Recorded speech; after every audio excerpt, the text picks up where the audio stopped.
చేస్తున్న కొన్ని సమ్ టైమ్స్‌లో మనకి రికార్డ్ అవ్వకపోవచ్చు. కానీ క్లాస్ అయితే నీట్‌గా వినండి. ఏమైనా డౌట్ వస్తే నేను ఎక్స్‌ప్లెయిన్ చేస్తాను. ఫస్ట్ హెచ్‌టీఎంఎల్ స్టార్ట్ చేస్తున్నాం. హెచ్‌టీఎంఎల్‌కి మనకు మెయిన్ రిక్వైర్మెంట్ ఏముండాలి అంటే ఒక ఎడిటర్ గురించి తెలియాలి. అండ్ ఒక బ్రౌజర్ గురించి తెలియాలి. నెక్స్ట్ ఒక జిప్ ఫైల్ అనమాట. జిప్ చేసుకోవడానికి విన్‌రార్ గాని లేదా 7 జిప్ అనేసి ఇలాంటివి ఉన్నాయి మనకి. సో విన్‌రార్ గురించి తెలిస్తే చాలు మనకి. ఎలా జిప్ చేసుకుంటాం ఎందుకోసం. ఎందుకంటే ఇది ప్రాజెక్ట్‌ని ఒకసారి జిప్ చేసి మనం సెండ్ చేసుకోవడానికి అనమాట డైరెక్ట్‌గా. ఇక్కడ ఎడిటర్స్ వచ్చేసి మనకి ఏమేమి ఉన్నాయంటే నోట్‌ప్యాడ్ ఉంది. అండ్ నోట్‌ప్యాడ్ ప్లస్ ప్లస్ ఉన్నాయి. అండ్ సబ్లైమ్ ఉంది. Sublime and visual studio code VS అంటారు. VSC visual studio code. Next brackets, atom ఇలాంటి చాలా ఉన్నాయి మనకి.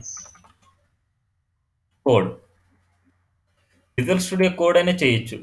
అందరూ వచ్చేసి మనకి స్టార్టింగ్ నుంచి ఎండింగ్ వరకు విజువల్ స్టూడియో కోడే వాడతారు. నేను హెచ్‌టీఎంఎల్ నుంచి జేక్వే వరకు మీకు నోట్‌ప్యాడ్ ప్లస్ ప్లస్‌లోనే చెప్తాను. అండ్ విజువల్ స్టూడియో కోడ్ వచ్చేసి యాంగులర్‌లో చెప్తాను మీకు. అది ఒక ఐడీ అనమాట అది. ఇది ఎడిటర్స్ అనమాట. నోట్‌ప్యాడ్ ప్లస్ ఇవి ఎడిటర్స్. అవి ఒక ఐడీ అనమాట అది. ఓకేనా? సో ఇక్కడ నేను ప్రిఫర్ చేసేది ఏంటంటే నోట్‌ప్యాడ్ ప్లస్ ప్లస్ అనమాట. ఇది ఇన్‌స్టాల్ చేసుకోవాలంటే గూగుల్‌కి వెళ్ళేసి notepad plus plus download for Windows అనేసి కొడితే మనకి డౌన్లోడ్ అయిపోద్ది మనకి. ఆ process. So notepad plus plus నేను యూజ్ చేసేదనమాట. నెక్స్ట్ బ్రౌజర్ అనమాట. మనకి ఏదైనా సరే మనకు రాసిన హెచ్‌టీఎంఎల్ కోడ్ అవుట్‌పుట్ చూడాలి అనేసి అనుకుంటే ఒక బ్రౌజర్‌లోనే మనకు అవుట్‌పుట్ డిస్‌ప్లే అవుతాదన్నమాట మనకి. సో బ్రౌజర్ వచ్చేసి క్రోమ్ యూజ్ చేస్తాను. మనకి ఫైర్ ఫాక్స్ అనేసి అండ్ ఒపేరా అనేసి సఫారీ ఇలాంటివి చాలా ఉన్నాయి. కానీ నేను యూజ్ చేసేది క్రోమ్ అనమాట. మీరు కానీ క్రోమే యూజ్ చేయండి. బాగుంటుంది. నెక్స్ట్ ఏదైనా సరే ఫైల్‌ని జిప్ చేసుకోవడానికి జిప్ అనే ఫైల్ అంటే విన్‌రార్‌ని మనం యూజ్ చేస్తాం. ప్రాజెక్ట్‌ని జిప్ చేసుకోవడానికి. ఓకే. ఫస్ట్ టాపిక్ వచ్చేసి మనకి హెచ్‌టీఎంఎల్ స్ట్రక్చర్ గురించి మీరు తెలుసుకోవాలి. హెచ్‌టీఎంఎల్ స్ట్రక్చర్ ఎలా ఉంటుంది? ఆ స్ట్రక్చర్‌ని ఎలా డిఫైన్ చేస్తాం? సో ఫస్ట్ ఒక ఎంప్టీ ఏదైనా సరే ఒక ఫైల్‌ని మీరు తీసుకోవాలి. ఇప్పుడు చూడండి ఇలా ఉందనుకోండి మీరు నోట్‌ప్యాడ్. ఇది ఎంప్టీ ఫైల్ అనమాట మీకు. ఏదైనా న్యూ ఫైల్‌ని క్రియేట్ చేసుకోవాలంటే ఫైల్‌లోకెళ్ళేసి న్యూలోకైనా వెళ్ళొచ్చు. లేదనుకుంటే ఇక్కడ ప్లస్ అనే సింబల్ ఉంది. న్యూ అని తీసుకోవచ్చు. లేదనుకుంటే ఇక్కడ డబుల్ క్లిక్ ఇచ్చినా సరే మనకి న్యూ ఫైల్ మనకి క్రియేట్ అవుతుంది. సో ఇప్పుడు మనకి ఒక న్యూ ఫైల్ మనకి హెచ్‌టీఎంఎల్ స్ట్రక్చర్ మీరు డిఫైన్ చేయాలి. హెచ్‌టీఎంఎల్ స్ట్రక్చర్ ఎప్పుడైనా సరే డాక్ టైప్ ఇప్పుడు చూడండి డాక్ టైప్ హెచ్‌టీఎంఎల్‌తో స్టార్ట్ అవుతుంది మనకి.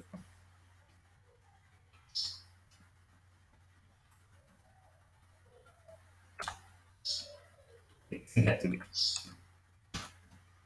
Dock type HTML.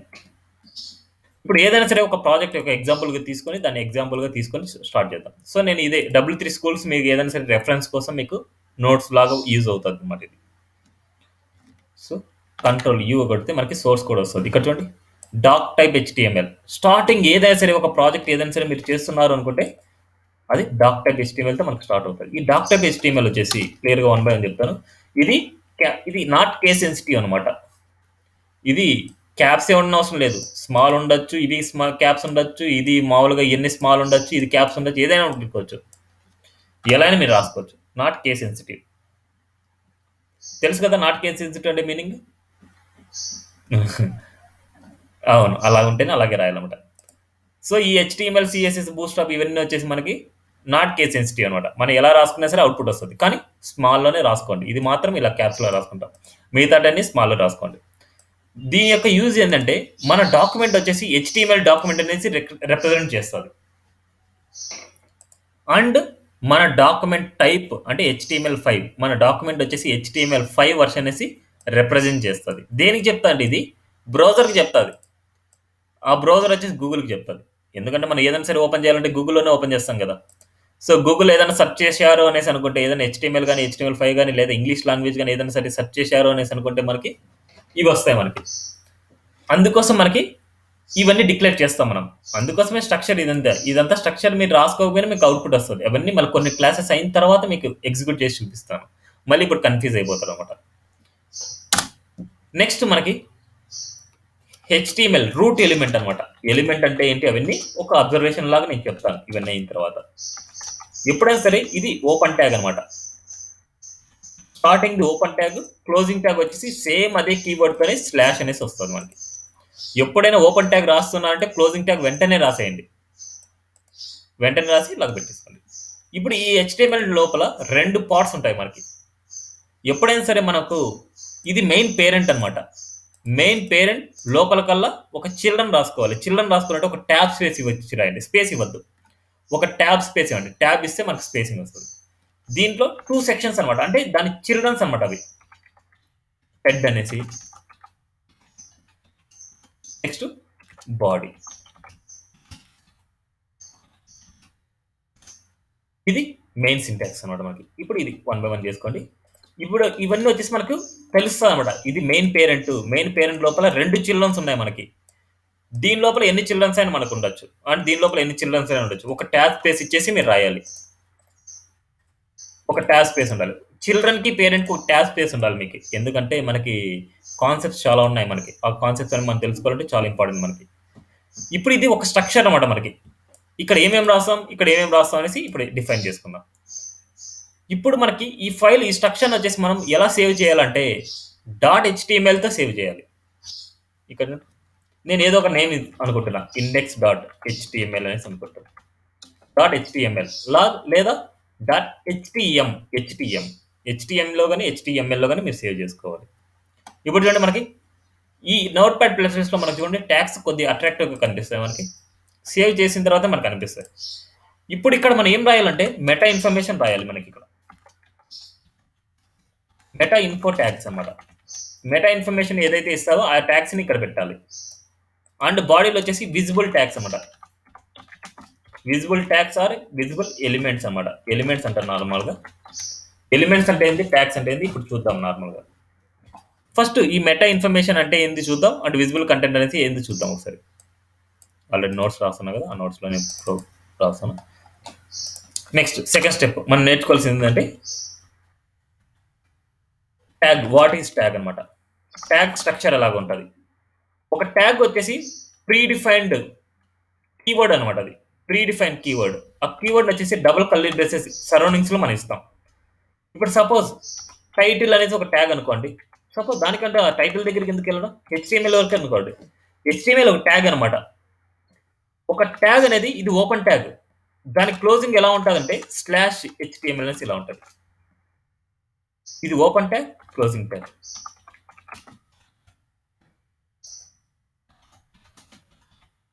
Closing tag. ఇప్పుడు మనకి ఎలిమెంట్ అనేసి టర్మ్ తెలుసుకోవాలి. ఎలిమెంట్ అంటే ఏంటంటే open tag HTML and HTML ఇలా 2 అంటే ఓపెన్ ట్యాగ్, క్లోజింగ్ ట్యాగ్ మొత్తాన్ని కలిపేసి మనం ఏమంటాం అంటే ఎలిమెంట్ అంటారు. దీంట్లో కంటెంట్ ఉండొచ్చు ఏదైనా. దీంట్లో మనకి కంటెంట్ ఏమవుంది, మనకి ఇక్కడ కంటెంట్ ఏముంది, ఇక్కడ స్ట్రక్చర్లో మనం తీసుకుంటే ఇది మొత్తం అంతా కంటెంట్ దానికి HTMLకి. సో దీన్ని ఏమంటారంటే HTML ఎలిమెంట్ అంటారు. HTML ఎలిమెంట్ అంటే ఈ మొత్తం అంతా వస్తుంది మనకి. ఈ మొత్తం అంతా HTML ఎలిమెంట్ అనమాట. హెడ్ ఎలిమెంట్ అంటే ఇదంతా హెడ్ ఎలిమెంట్ అనమాట. బాడీ ఎలిమెంట్ అంటే ఇదంతా బాడీ ఎలిమెంట్ అనమాట. ఎలిమెంట్ అనేది ఈ పర్టికులర్ ట్యాగ్ యొక్క నామకరణం అంతే. జస్ట్ వాటిని ఎలాగైతే బాడీ ట్యాగ్ అనేసి పిలుస్తాం కదా, బాడీ ఎలిమెంట్ అంటారు. బాడీ ట్యాగ్ అంటే మనకు ఓపెన్ ట్యాగ్, క్లోజింగ్ ట్యాగ్ అనేసి మనకు అబ్జర్వేషన్ వస్తుంది. కానీ ఇక్కడ ఎలిమెంట్ అంటే ఏంటంటే open tag and closing tag and content మొత్తాన్ని కలిపేసి మనకి బాడీ ఎలిమెంట్ అంటారు మనం. సో దీన్ని ఇంట్రడక్షన్ జస్ట్ నార్మల్గా. ఇప్పుడు ట్యాగ్స్ ఎలిమెంట్స్ గురించి అనమాట. ఓకేనా, దీన్ని ఎలిమెంట్ అంటారు, దాన్ని ట్యాగ్ అంటారు. అన్నిటికీ క్లోజింగ్ ట్యాగ్ ఉండాలనేసి గ్యారంటీ లేదు. మనకు కొన్ని సింగిల్ ట్యాగ్సే ఉన్నాయి. దాని క్లోజింగ్ ట్యాగ్ రాసిన రాయకపోయినా మాకు నో ప్రాబ్లం. ఇన్ కేస్ మనకి ఆ సింగిల్ ట్యాగ్స్ ఏంటి, ఇది డబల్ ట్యాగ్స్ అన్నమాట. ఇది డబల్ ట్యాగ్, ఇది వచ్చేసి సింగిల్ ట్యాగ్. ఇప్పుడు రాస్తున్నా సింగిల్ ట్యాగ్స్ అనమాట. సింగిల్ ట్యాగ్స్ ఎగ్జాంపుల్ ఏంటంటే బ్రేక్ అనమాట, BR ట్యాగ్. దానికి క్లోజింగ్ ఉండదు మనకి. ING ట్యాగ్ అంటే ఎంటీ ట్యాగ్స్ అంటారు వీటిని నార్మల్గా. And input and meta and link, ఇవన్నీ సింగిల్ ట్యాగ్స్ అనమాట. వీటికంటూ వీటిని ఏమంటారంటే ఎంప్టీ ట్యాగ్స్ అంటారు. వీటికంటూ కంటెంట్ ఏమి ఇవ్వము మనం. ఏదైనా లింక్స్ గాని, ఏదైనా సరే ఫైల్స్ గాని, ఏదైనా సరే మనకి ఇవ్వడానికి ఇవన్నీ యూజ్ చేస్తాం మనం. ఇవన్నీ ఎంప్టీ ట్యాగ్స్ అంటారు. ఓకేనా? అంటే అలా ఏం లేదు. ఎంప్టీ అంటే మనకి ఏదైనా సరే కంటెంట్ లేకపోతే దాన్ని ఎంప్టీగా మార్చుకోవచ్చు. సో, మోస్ట్‌లీ ఏమంటారంటే ఎంప్టీ ఎలిమెంట్స్ అంటారు వాటిని. అంటే ఏది మనకు కంటెంట్ ఇయ్యకపోతే. అవన్నీ మనకు ట్యాగ్ రాసినప్పుడు నీకు అర్థమవుతది. అసలు ఎందుకు ఇది ఎంప్టీ ట్యాగ్ అంటున్నాం అనేసి. ఇన్ కేస్ మీకు క్లోజింగ్ ట్యాగ్ కావాలనుకుంటే సెల్ఫ్ క్లోజ్ చేసుకోవచ్చు. ఒక ట్యాగ్ సేవ్ చేసి లాస్ట్‌లో వచ్చేసి ఇట్లా సెల్ఫ్ క్లోజ్ చేసుకోవచ్చు. క్లోజింగ్ కావాలి అనుకుంటే సెల్ఫ్ క్లోజ్ మీరు చేసుకోవచ్చు. ఇది సెల్ఫ్ క్లోజ్ అనమాట. ఎంప్టీ ట్యాగ్స్‌కి సెల్ఫ్ క్లోజ్ చేస్తే బెస్ట్ అనమాట మీకు. ఓకేనా? క్లియరా? సింగిల్ ట్యాగ్స్‌ని ఎంప్టీ ట్యాగ్స్ కూడా అంటారు. ఇది డబుల్ ట్యాగ్స్. కంటెంట్ ట్యాగ్స్ అంటాం. కంటెంట్‌ని హ్యావింగ్ ఉంటదది. ఓకేనా? నెక్స్ట్. ఇప్పుడు మెటా ఇన్ఫర్మేషన్ అంటే ఏంటి? Meta information tags.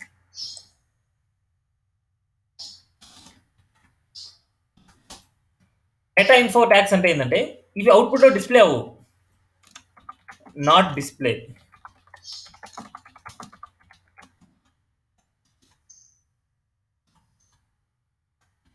అలాంటి వాటిని మనము హెడ్ పార్ట్‌లో మనం పెట్టుకుంటాం.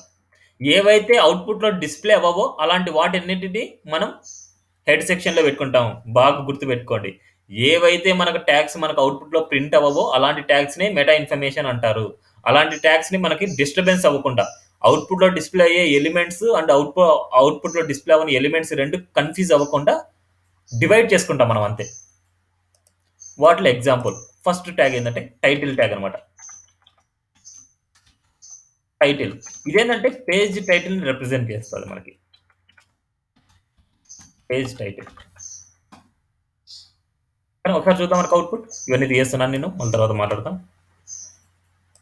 ఒకసారి అవుట్‌పుట్ చూడాలనుకుంటే మనకి ఎక్కడైతే మనకు ఫైల్ సేవ్ చేశామో ఆ ఫైల్ దగ్గరికెళ్ళేసి ఓపెన్ చేయాలి మనం. ఇక్కడ చూడండి పేజ్ టైటిల్. ఎప్పుడైనా టైటిల్ ట్యాగ్ వచ్చేసి ఇక్కడే మనకు డిస్‌ప్లే అవుతది మనకి. ఇక్కడ చూడండి బాడీలో మనకేం లేదు. ఇన్ కేస్ నేను ఈ టైటిల్ ట్యాగ్ తీసుకొనెళ్ళి బాడీలో పెడతాను. అవుట్‌పుట్ వస్తదా? ఎందుకు?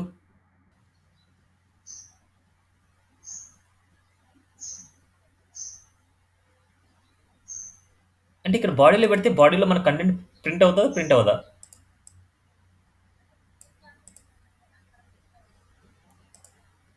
ఇక్కడ ప్రింట్ అవ్వదా? ఇక్కడ. ఎక్కడ? ఇందాక నేనేమని చెప్పాను? టర్మ్ గుర్తుపెట్టుకోమని చెప్పాను. ఏం టర్మ్? ఏవైతే అవుట్‌పుట్‌లో ప్రింట్ అవ్వని ట్యాగ్స్ మాత్రమే హెడ్ పార్ట్‌లో పెడతామో, అవి ఎక్కడ పెట్టినా సరే బాడీ సెక్షన్‌లో పెట్టినా అండ్ హెచ్‌టీఎంఎల్ ఎక్కడ పెట్టినా సరే మనకి వాడి ఫంక్షనాలిటీ అంటూ మారదు. గుర్తుపెట్టుకోండి. వాడి ఫంక్షనాలిటీ మనకు మారదు. అందుకోసమే విజిబుల్ అయ్యే కంటెంట్ అండ్ విజిబుల్ కాని కంటెంట్‌ని మనము డివైడ్ చేసుకుంటాం అన్నమాట మనం. సో, ఈ ట్యాగ్ మనకు విజిబుల్ అవ్వదు కాబట్టి మనం ఏం చేస్తున్నామంటే హెడ్ సెక్షన్‌లో మనం పెట్టుకున్నాం. అది హెడ్‌లో ఉన్న, బాడీలో ఉన్న దాని ఫంక్షనాలిటీ మనకు మారదు. ట్యాగ్‌కి డిఫాల్ట్ ఫంక్షనాలిటీ ఉంటది. ఓకేనా? సో, వీటిలో ఇంకా కొన్ని ట్యాగ్స్ ఉన్నాయి. ఇట్లాగ మెటా ఇన్ఫర్మేషన్ ట్యాగ్స్. అది మెటా ట్యాగ్ ఒకటి, సింగిల్ ట్యాగ్ అనమాట ఇది. Link tag, link tag, single tag. Next base tag అనేసి ఉంది. ఇది సింగిల్ ట్యాగ్. నెక్స్ట్ వచ్చేసి మనకి స్టైల్ ట్యాగ్ ఉంది. ఇది డబుల్ ట్యాగ్ అనమాట. ఇది కంటెంట్‌నే ఉంటది మనకి. నెక్స్ట్ వచ్చేసి స్క్రిప్ట్ ట్యాగ్ అనమాట. Double tag. సో, ఈ ట్యాగ్స్ తప్ప రిమైనింగ్ అన్నీ మనకి విజిబుల్ అయ్యే కంటెంట్సే. ఒకసారి చూద్దాం మనకి. ఒక పేజ్‌లో మనం వ్యూ సోర్స్ చేద్దాం. ఇక్కడ చూడండి మనకి హెచ్‌టీఎంఎల్ అండ్ హెడ్ ఇవన్నీ కామనే కదా మనకి వచ్చింది. ఇక్కడ చూడండి ఇవన్నీ కామనే. ఇప్పుడు హెడ్ పార్ట్‌లో మనకి హెడ్ క్లోజ్ అయ్యే వరకు మనకి ఏ ట్యాగ్స్ రాశారో చూద్దాం. టైటిల్ రాశారా? టైటిల్ మనం మాట్లాడుకున్నామా? మెటా మాట్లాడుకున్నామా? లింక్ మాట్లాడుకున్నామా? స్క్రిప్ట్ మాట్లాడుకున్నామా? ఇక్కడ చూడండి. అన్నీ అవే చూడండి మనకి. నెక్స్ట్ ఇదంతా కోడింగ్ అనమాట. దాంట్లో స్క్రిప్ట్‌లో ఉండే కోడింగ్. అంటే స్టైల్‌లో ఉండే కోడింగ్ ఇదంతా మొత్తం. మనకి హెడ్ వరకు రావాలి. ఇప్పుడు చూడండి స్టైల్ క్లోజ్ అయింది. మనకి స్క్రిప్ట్ వచ్చింది. స్టైల్ అండ్ ఇక్కడ చూడండి హెడ్ వరకి. ఈ హెడర్ వరకు మనకు రాసిన ట్యాగ్స్ ఏంటి? నేను చెప్పిన ట్యాగ్సే అయినాయి కదా! ఇది వచ్చేసి జావా స్క్రిప్ట్ కోసం వాడతారు. ఇది సీఎస్ఎస్ కోసం వాడతారు. ఈ బేస్ వచ్చేసి నార్మల్‌గా ఒక ఫైల్ పాత్ ఇవ్వడానికి యూజ్ చేస్తారు ఏదైనా. ఇది వచ్చేసి లింక్ వచ్చేసి ఎక్స్టర్నల్ సీఎస్ఎస్ ఫైల్‌ని లింకప్ చేయడానికి యూజ్ చేస్తారు. ఈ మెటా ట్యాగ్ వచ్చేసి మనకి డిజిటల్ మార్కెటింగ్ పర్పస్‌కి యూజ్ చేస్తారు. Digital marketing. సో, ఇవన్నీ మనకు అవసరం లేదు ఇప్పుడు హెచ్టీఎంఎల్ నేర్చుకుంటుంటే. నేను ఓన్లీ కంప్లీట్‌గా హెచ్టీఎంఎల్ నేను చెప్తాను ఇక్కడ ఈ సీరీస్‌లో. ఇప్పుడు, ఇప్పుడు కంప్లీట్‌గా హెచ్టీఎంఎల్ చెప్తాను. సీఎస్ఎస్ వచ్చినప్పుడు చెప్తాను. హెచ్టీఎంఎల్ అయిన తర్వాత సీఎస్ఎస్ చెప్తాను నేను. ఓకేనా? ఇక్కడ మాత్రం మనకి హెచ్టీఎంఎల్ మనకు తెలుసుకోవాల్సిన ట్యాగ్ ఏంటంటే టైటిల్ ట్యాగ్. ఇప్పుడు విజిబుల్ కంటెంట్ అనమాట. విజిబుల్ కంటెంట్ అంటే అవుట్‌పుట్‌లో ఏవైతే మనకు ప్రింట్ అవుతాయో అవన్నీ విజిబుల్ కంటెంటే అవుతాయి. ఫస్ట్ ట్యాగ్ హెడ్డింగ్ ట్యాగ్స్ అనమాట. హెడ్డింగ్ ట్యాగ్స్ మనకి ఎన్ని ఉన్నాయంటే 6 ఉన్నాయి మనకి. వాటి నేమ్స్ ఎలా పిలుస్తారంటే H1, H2, H3, H4, H5, H6. ఇప్పుడు ఇవన్నీ వచ్చేసి కంటెంట్ హ్యావింగ్ అయిన ట్యాగ్స్ అనమాట. సో అందుకోసం డబుల్ ట్యాగ్స్ యూజ్ చేస్తాం మనం.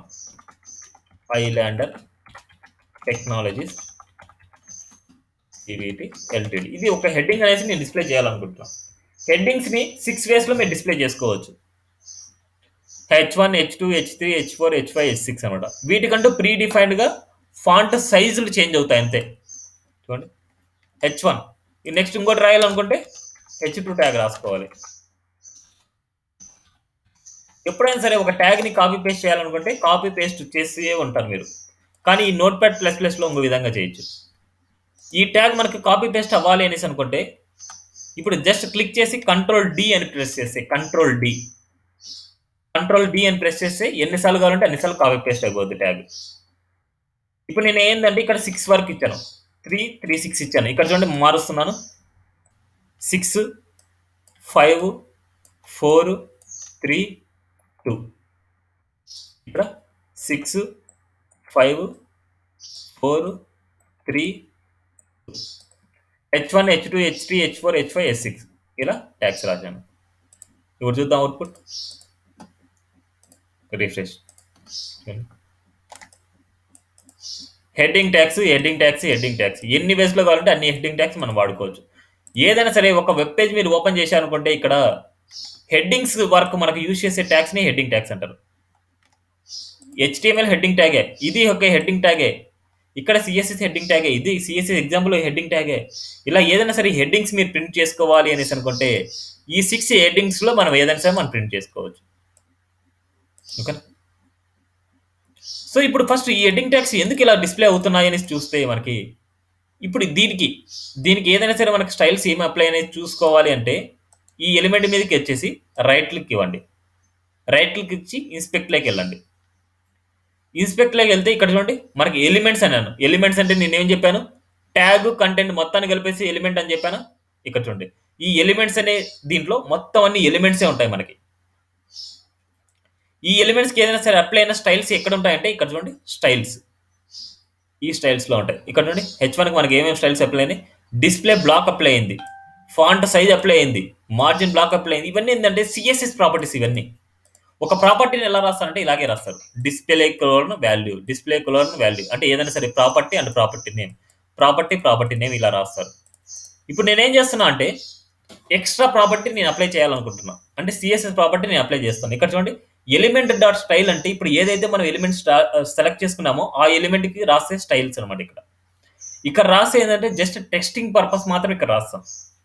మీరు కోడ్ లో రాస్తేనే మీకు చేంజ్ అవుతుంది. ఇక్కడ రాసే టెక్స్టింగ్ కోసం మాత్రమే, యూజర్కి ఎలా కనిపిస్తుంది టెక్స్టింగ్ కోసం ఇక్కడ రాసుకోవచ్చు. సిఎస్ఎస్ ప్రాపర్టీ అంటే సిఎస్ఎస్ కి మనకు ఎందుకు వెళ్ళాలి అంటే సిఎస్ఎస్ ఎందుకు అంటే హెచ్టిఎంఎల్ ని యూజర్ కి అట్రాక్టివ్ గా చూపించడానికి సిఎస్ఎస్ యూజ్ చేస్తాం. ఇప్పుడు సిఎస్ఎస్ ఇలా ఉంది అంటే మనకి నీట్ గా ఉంటుందా, మనకి ఇదేమన్నా కొద్దిగా బ్లాక్ అండ్ వైట్ టీవీ చూసినట్టు ఉంటుంది మనకి. ఇప్పుడు ఆ హెచ్టిఎంఎల్కి వచ్చేసి నేను కొన్ని స్టైలింగ్స్ అప్లై చేస్తాను. చూడండి కలర్ అనే ప్రాపర్టీ యూజ్ చేస్తున్నాను. ఇది సిఎస్ఎస్ ప్రాపర్టీ, మీరు యూజ్ చేయని అవసరం లేదు. సిఎస్ఎస్ వచ్చినప్పుడు నేను చెప్తాను. కలర్ వచ్చేసి రెడ్ ఇస్తున్నా. చూడండి ఒక ప్రాపర్టీ మధ్య సెమీకోలన్తో డివైడ్ చేయాలి. Background colour yellow, adding 20 pixel,